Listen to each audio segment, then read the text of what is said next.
વાત કરીએ હવે એક જૈન મુનિએ નવરાત્રિને લઈ અને બફાટ કર્યો છે. જે નિવેદન આપ્યું છે તેમાં નવરાત્રિને તેમને લવરાત્રિ ગણાવી.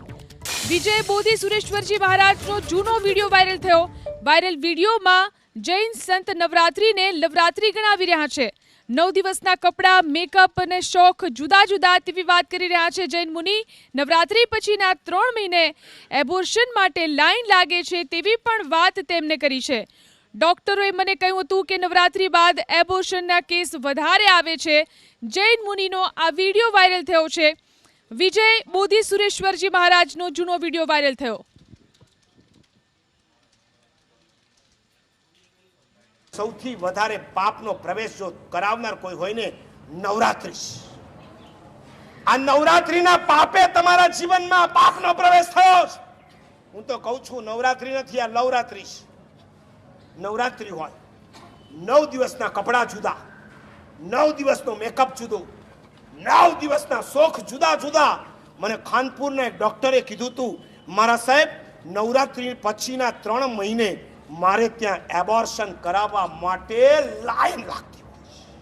લાઈન જૈનોની છોકરીઓ હોય. તમારા મા બાપ તમને શેના માટે મોકલે છે? મારે જેસીઆઈને ધન્યવાદ આપવા છે.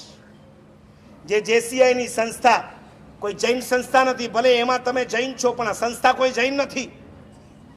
આગ્રહ હું ન રાખી શકું, છતાં મેં ગયા ચૈત્ર સુદ 13ના દિવસે જ્યારે સમૂહ સામાયિકની અંદર હું આવ્યો હતો અને એ વખતે મને સમાચાર મળ્યા કે જેસીઆઈ નવરાત્રિ રમાડે છે.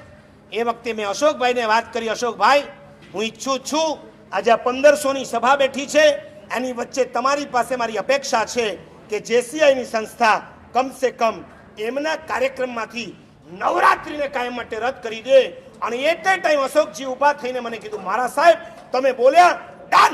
અને એ દિવસથી જેસીઆઈની અંદર નવરાત્રિ રમાડવાના બાદ થયા.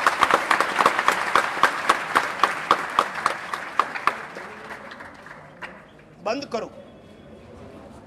પપ્પાઓને કહું છું તમારી દીકરીઓ પર બહુ ઉદાર થઈને એને નવરાત્રિમાં રમાડવાનું બંધ કરો. આ એમાંથી બધા હું તમને કહું નવરાત્રિ રમાડવી હોય તો હું તમને છૂટ આપું, પણ રસ્તો એક જ, છોકરીઓના ગરબા જુદા હોય અને છોકરાઓના ગરબા જુદા કરી દો. પછી ખબર પડે કે કેટલી ભીડ થાય. કોઈ અંબિકા માની સાધના કરવા નથી આવતા, જીવતી માની સાધના કરવા આવતા હોય. તો આ પ્રકારના જે નિવેદનો થઈ રહ્યા છે. જ્યોતિર્નાથ મહારાજ આપણી સાથે ફોન લાઈનથી જોડાયા છે. જ્યોતિર્નાથજી, પહેલા સ્વામિનારાયણ સંપ્રદાયના સ્વામી અને હવે એક જૈન મુનિનો વિડીયો પણ વાયરલ થઈ રહ્યો છે. તેઓ પણ એવી વાત કરી રહ્યા છે, તેઓ પણ નવરાત્રિને લવરાત્રિ ગણાવી રહ્યા છે. શું આપનું માનવું છે આ અંગે? પહેલા તો એક વસ્તુ છે કે આ દરેકે પોતાનો નજરિયો બદલવાની જરૂર છે. કોઈ પણ સંપ્રદાયના વ્યક્તિ હોય તેને પોતાના સંપ્રદાયને સાચવવાની જરૂર છે. પોતાના સંપ્રદાયની અંદર ચાલતા વાંજગડો દૂર કરવાની જરૂર છે. આવી વાહિયાત વાતો કરી લોકોની આસ્થા સાથે ઠેસ પહોંચાડવાની જરૂર છે. તમે તો લઘુમતી ન છો, તમને કોણ ફોર્સ કરતા હો? તમે શું કામ સનાતન ધર્મની પરંપરાને તોડવાની વાતો કરો છો? અને તમે તો કાયદેસર, હું હજુ કહું કે તમે તો સરકાર પાસે ફોર્સ કરીને લઘુમતી ડિક્લેર કરાવ્યું છે, તો શું કામ તમે બીજા સંપ્રદાય કે બીજા ધર્મની અંદર જોખમ મારો છો? તમે તમારું સાચું બહુ કહેવાય, તમારામાં ચાલતા પ્રપંચો અને મંદિરોમાંથી સુરાઈ જતા સોના માટે ધ્યાન આપો, બીજા પર ધ્યાન ના આપો.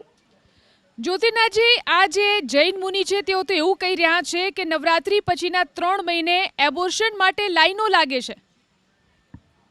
આ બધી ફાલતુ વાતો છે બેનો.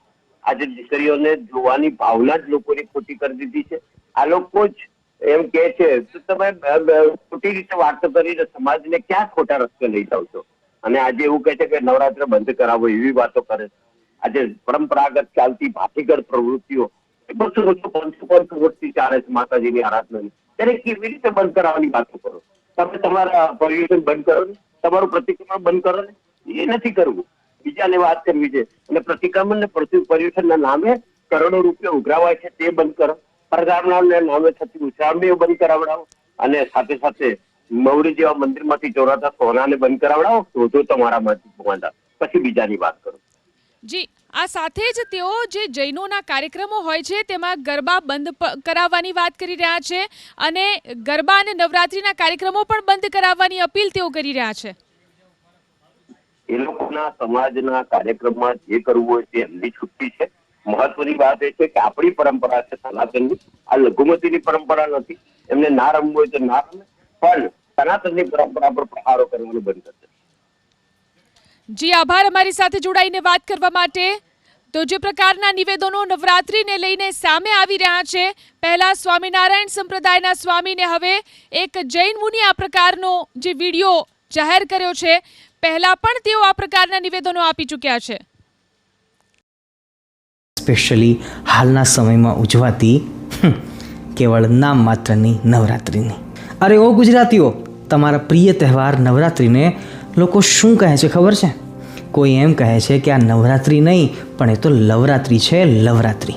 કોઈ વળી એમ કહે છે કે 9 દિવસનો નાઇટ ફેશન શો છે, એથી વિશેષ બીજું કશું જ નથી. કોઈ વળી એમ કહે છે કે માતાજીની પૂજાના નહીં પણ વાસનાના પૂજારીઓની પૂજાના દિવસો આવ્યા. તો વળી કોઈ એમ કહે છે કે બાળી ભોળી દીકરીઓને બગાડવાનું જાહેર આમંત્રણ, અને પણ લીગલ નોટિસ સાથે. સ્ત્રીને આજકાલના નવરાત્રિ પ્રોગ્રામમાં એક મનોરંજનનું સાધન કે પછી ટિકિટના ભાવ ઊંચા લેવાનું એક સાધન ગણી અને ભૂખ્યા ભેડિયાઓની વચ્ચે જેમ સસલાને રમતું મૂકવામાં આવે એમ ગરબે રમાડવામાં આવે. અને એના કરતાં પણ વધારે કરુણતા એ વાતની છે કે હરણને ખબર છે કે આ જંગલમાં અનેક ભૂખ્યા વરુઓ અને દીપડાઓ રખડે છે, પણ છતાંય એ હરણ એમ વિચારે છે કે હું શાકાહારી છું એટલે દીપડાઓ કે વરુઓ મને કંઈ જ નહીં કરે, અને એ હરણ એકલું જ ફરવા નીકળી પડે છે. તો સ્વામિનારાયણ સંપ્રદાયના અનુપમ સ્વરૂપ સ્વામી કે જેઓ ગરબા અને નવરાત્રિના તહેવારને લઈ અને જે રોકતા જોવા મળ્યા, તેમને પણ નવરાત્રિને લવરાત્રિ ગણાવી. આ સાથે જ કેટલાક એવા નિવેદનો કર્યા કે જેના કારણે સનાતન ધર્મના લોકોની અંદર આક્રોશ જોવા મળી રહ્યો છે.